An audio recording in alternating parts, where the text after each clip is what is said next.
¿Cómo meterías toda la riqueza que posee la mitad de la población del planeta en este carrito? No es una pregunta retórica. ¿Estás pensando? Pues piensa. Te doy una pista. No es un chiste, es una realidad. Bueno, te cuento la respuesta. Acumulas toda la riqueza de la mitad más pobre del planeta y se la das a 8 personas y luego la sientas en el cochecito. Como te he dicho que es una realidad, ya voy a mostrarte directamente los nombres de estas 8 personas. Estos señores, los 8 hombres más ricos del planeta, poseen tanto como la mitad más pobre del mundo, o sea, tanto como otros 3.700 millones de personas. Estos números que veis avanzar de personas que van naciendo en el mundo se incrementan más lentamente que la riqueza de estos 8 hombres. Así que para juntarles a los 8 en el carrito, no tienes más que conseguir un buen pretexto que les resulte atractivo. Yo te sugiero este. Que discutan cuál de ellos va a ser el primer trillonario de la historia de la humanidad, porque al ritmo que acumulan riqueza, eso ocurrirá en unos 25 años y alguno de ellos va a seguir vivo para poder contarlo. Trillonario de dólares, según cuentan los anglosajones, 1.000.000 de millones, que sería el primer billonario para nosotros. Esta desigualdad en la distribución de la riqueza, cada día más alarmante, también se aprecia en cada país. En el que yo resido, por ejemplo, Australia, que tal vez pase por un país bastante igualitario, las 2 personas más ricas del país, estas poseen más que el 20% de la población más pobre. El 1% de los habitantes más ricos poseen más que el 70% de los que poseen menos. En México, solo necesitarías juntar en este carrito de golf a las 4 personas más ricas del país para tener dentro el 9,5% del Producto Interior Bruto del país. Voy a repetirlo. De todos los bienes y servicios que produce México en un año, que es lo que es el Producto Interior Bruto de un país, casi un 10% va para estos 4 señores. 1 de cada 10 pesos de la riqueza que México pueda crear hoy mismo va a parar al carrito de golf. 1 de cada 10 pesos, cuando si miramos atrás, en el 2002, la fortuna de estos 4 solo representaba el 2% del Producto Interior Bruto del país, 1 de cada 50 pesos. Bueno, solo, una manera de decir que era bastante menos. Lo que está claro es lo que apuntábamos en la primera entrega de este debate, que la disparidad entre ricos y pobres cada vez es mayor. Y eso, a pesar de que encuestas por todo el mundo reflejan que todos queremos que esa dinámica cambie. Por seguir con México, ya que comparado con otros 23 países es el que muestra mayor nivel de concentración de ingresos. Al 1% de la población más rica le toca el 21% del ingreso total. O dicho de otro modo, entre 120 millones de mexicanos, un peso de cada 5 que se generan en el país van a parar a poco más de 1.000.000 de personas. México, la 14ª economía más grande del planeta, tiene a 45 millones de habitantes viviendo en la pobreza, al menos 1 de cada 3 personas. ¿Hasta dónde tenemos que llegar para ver que este modelo de economía no funciona? En los Estados Unidos de América, la economía más fuerte del planeta hasta no hace mucho que fue superada por China, los 400 individuos más acaudalados poseen el equivalente en riqueza a 80 millones de familias en ese país, es decir, el 62% de la población.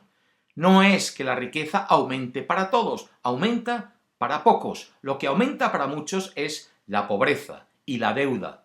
Y al haber cada vez más paro, aumenta la competencia por un puesto de trabajo, con lo cual quienes los ofrecen pueden reducir los salarios y exigir más horas de trabajo a sus trabajadores. Mayor explotación humana.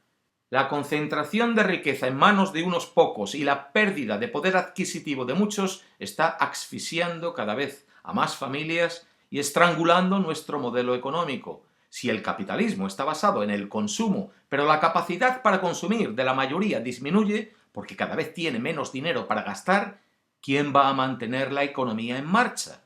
¿Cuánto pueden consumir los que entran en los carritos de golf? Expertos de todo el mundo lo dicen. Hay que recuperar una economía más humana, una economía que funcione para todos, no solo para el 1% de la población más rica. ¿Cómo vamos a controlar el aumento de criminalidad de todo tipo si cada vez hay más gente desesperada, dispuesta a cualquier cosa porque no encuentran oportunidades? ¿Cómo vamos a controlar y regular la emigración si cada vez son más abismales las diferencias entre países vecinos? Lo que está pasando se ve, se siente, se sabe. Por todo el mundo, en sociedades culturalmente muy diferentes, coincide gente que cada vez se siente menos involucrada en el éxito de su nación, menos comprometida con su sociedad, cada vez más insatisfecha de lo que percibe a su alrededor. Y lo que tiene que cambiar también se sabe. El esfuerzo tiene que venir de todos, pero primero y principalmente de los gobernantes y de la élite, de esa minoría que acumula riqueza. ¿Cuánto hace ya que la hacienda pública dejó de ser transparente? ¿Qué país queda en el mundo en el que los impuestos sobre los beneficios sean justos? Los superricos y las grandes corporaciones ahorran miles de millones de dólares en evasión de impuestos. Aquí, en Australia, unos 6.000 millones de dólares al año. Evaden porque pueden, porque quieren, porque tienen dinero y recursos para encontrar cualquier truco que les permita hacer eso, o se lo inventan. Y si les pillan y les penalizan, pues repiten el proceso corrompiendo la justicia. Lo mismo les da, es solo dinero, y de eso no les falta. Exxon. Por ejemplo, Exxon es la mayor compañía petrolera del mundo, ¿sí? Exxon fue la responsable del mayor desastre ecológico del planeta. Sin el compromiso por parte de las empresas y de la élite rica de pagar los impuestos que la ley marca para todos sobre el beneficio y la ganancia, la desigualdad social nunca se va a reducir, seguirá incrementándose. Eso hace falta que cambie.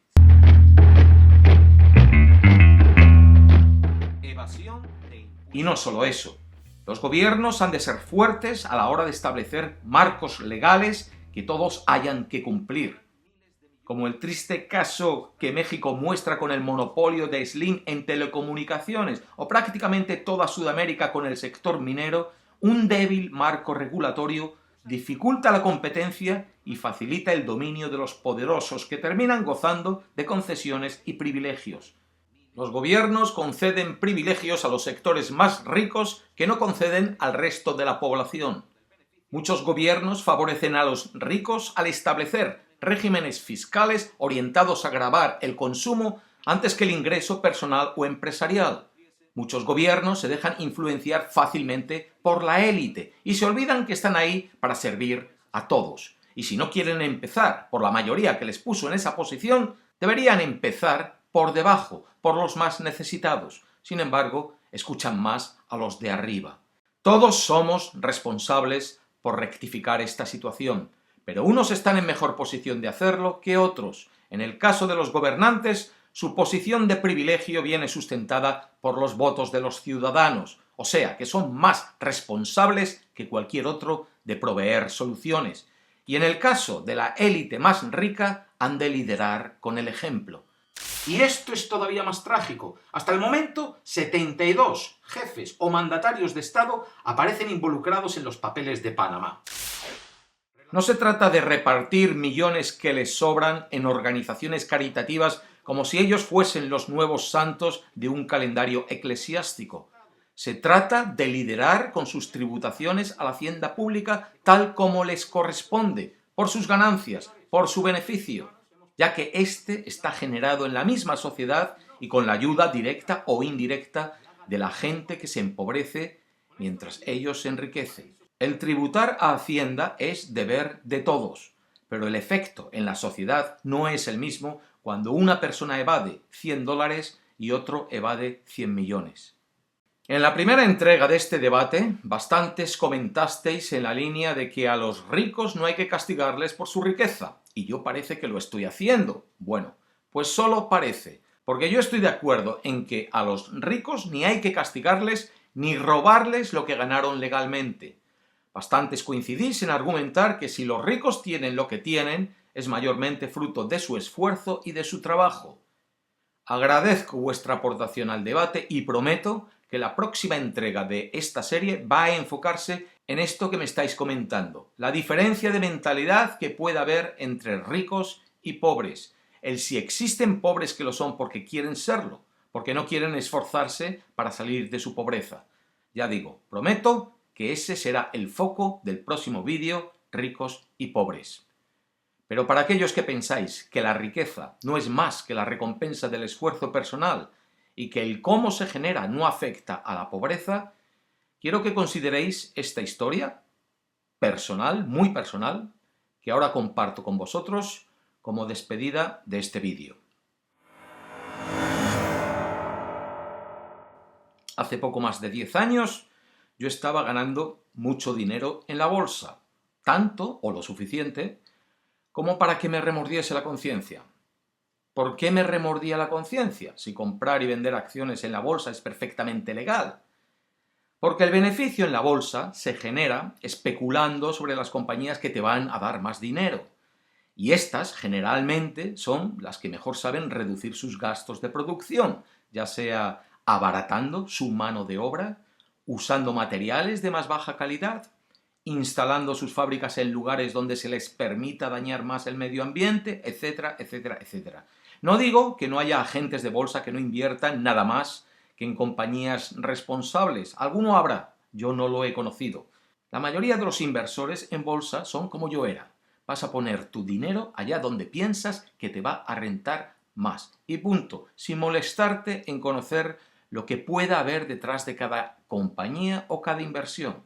En fin, que a mí me estaba remordiendo la conciencia lo suficiente como para que de un día para otro aceptar una oferta de trabajo que me llegó del gobierno australiano para ir a trabajar como profesor con un sueldo mínimo de voluntario a un lugar que acababa de ser destruido por el tsunami que afectó el Océano Índico en las Navidades del año 2004. Allí fui y era una pequeña isla en la que habían casi 3.000 personas. 2.000 de ellas refugiados de otra isla vecina que había sido totalmente arrasada por el tsunami. Gente que había perdido todo. Y los casi 1.000 residentes locales que solo habían salido un poco mejor parados. No había agua potable, bebíamos agua de botellas que los servicios de auxilio traían, generadores de emergencia conseguían proveer 3 horas de electricidad al día cuando funcionaban, la comida escaseaba, la higiene aún más, eran unas condiciones de vida deplorables. En cuestión de una semana yo había pasado de estar frente a mi computadora en la comodidad de mi casa a estar frente a la computadora del jefe de esta pequeña isla. Solo existían 2 computadoras en toda la isla, una en la escuela y otra en la oficina del jefe. Creo que puedo acreditarme el conseguir la primera conexión al internet en la historia de la isla. Y una noche, a solas, frente a ese ordenador del jefe, aprovechando el rato antes de que se fuese la luz, no pude evitarlo. Me metí en mi cuenta de corredor de bolsa a ver el rendimiento de mis acciones. Mi portafolio había generado $7.000 de beneficio en las últimas 24 horas. No me alegré. Fue como una bofetada. Acababa de pasar un día rodeado de gente viviendo en la miseria. Y mi portafolio, no yo, no mi esfuerzo, mi portafolio había generado más dinero en un solo día que el que muchas de las familias que me rodeaban tal vez pudiesen ahorrar alguna vez en sus vidas. ¿Qué tipo de mundo es este que permite que algo así ocurra?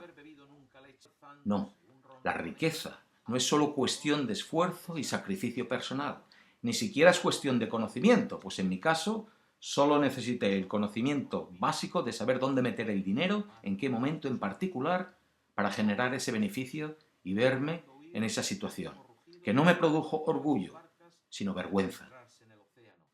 Esa noche, bajo el mágico cielo estrellado de una isla que podría ser un paraíso, pero no estaba más que hundida en la desgracia y la pobreza, me sentí más solo que nunca y comprendí, una vez más, que este no es un mundo justo y que lo estamos haciendo mal.